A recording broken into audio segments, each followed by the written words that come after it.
I see. So, yun pala ang epekto ng Richmond Bone Care.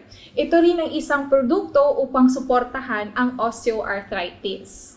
Pwede mo bang maibahagi sa amin kung anong meron sa Richmond Bone Care na wala sa ibang produkto sa merkado? May isang punto na talagang gusto ko tungkol sa linya ng gatas na ito. Ang produkto ay ginawa gamit ang pinaka-advanced na teknolohiya mula pa sa Japan, ang calcium nanotechnology. Ito ay isang teknolohiya na naghihiwalay sa mga molekula ng cell upang makatulong na mapabuti ang sirkulasyon ng dugo. Bilang karagdagan, hindi lamang ito sinusuportahan ang sakit sa buto at kasukasuan.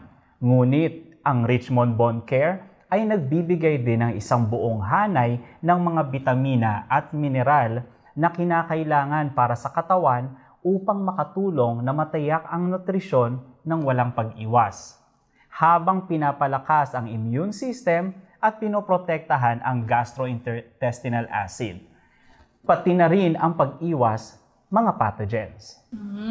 Okay. Bueno, pagkatapos kong marinig ang opinyon ng eksperto, lubos akong kumbinsido sa produktong ito. Tiyak na kung ang aking mga kamag-anak o kaibigan ay may problema sa mga buto at kasukasuan, ipapakilala ko ang linya ng produktong ito. Tama. Kaya sa iyo, Miss Maria, ano sa palagay mo ang Richmond Bone Care Colostrum na ito? Hindi ko alam kung gaano karaming pasasalamat sa producer ng Richmond Bone Care ang sapat na. Ang iba ay nagtatanong sa akin kung anong sikreto upang talunin ko ang degenerative joint disease sa loob ng 5 taon. Ito ay produktong ito. Ito ay nakatulong sa akin mula sa isang taon na minsan ay naisip na talikuran ang paggagamot. Walang magawa, nalulumbay. Sa kung nasaan ako ngayon. Ang mga taon ng sakit ay nagpahirap sa akin. Kapwa sa physical, mental, at hindi ako maayos na makatulog ng maayos at nagpapabigat sa aking pamilya. Ang aking buhay ay mula nang uminawa ko ng Richmond Bone Care Milk ay tila naging isang bagong pahina.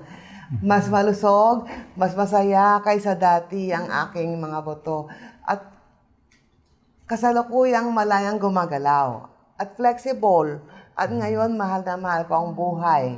Pero sa totoo lang, ang gatas na ito, kakasabi pa lang ng isang expert na may nanotechnology na mabilis tumalab. Totoo itong iniinom para maibsan ang sakit. 3 days ko itong ininom para maibsan ang sakit. Ngunit kung iinumin ng 7 araw ay makakapag-exercise ako ng normal. Lahat ng tao sa pamilya ay nagpupuri na mukha akong napakabata ngayon. Tama. Kaya tuwang-tuwa ako at napakasimple at maginhawang gamitin. 2 tasa ng gatas sa isang araw.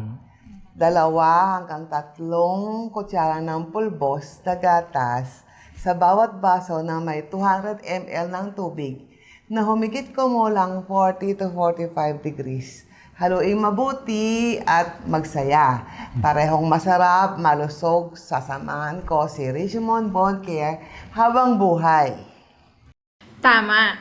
Sa isang matapat na puna mula kay Miss Maria dito, naniniwala ako na ang pagiging epektibo ng gatas na ito ay mabisa sa lahat. Salamat sa pagpunta sa aming programa. Maraming salamat din, Andrea. Salamat. Ang galing talaga ng Richmond Bone Care products. Kaya yung mga nagkakaproblema sa bones and joints or sakit na related sa bones and joints, huwag kalimutang gumamit ng Richmond Bone Care. Ito ay isang epektibo katulong sa pagpapabuti ng iyong kalusugan at paggamot sa mga sakit sa buto at magkasanib na bahagi. Tapos na ngayon ang Healthy Everyday Program. Salamat, Dr. Ellie. Maraming salamat, Andrea. Maraming salamat. Salamat, Doc. Salamat, Andre. Na tumanggap ng imbitasyon na lumahok sa programa. At salamat, Maria. Salamat din. Salamat sa lahat ng nanonood. Paalam at magkita tayong muli sa lalong madaling panahon. Bye!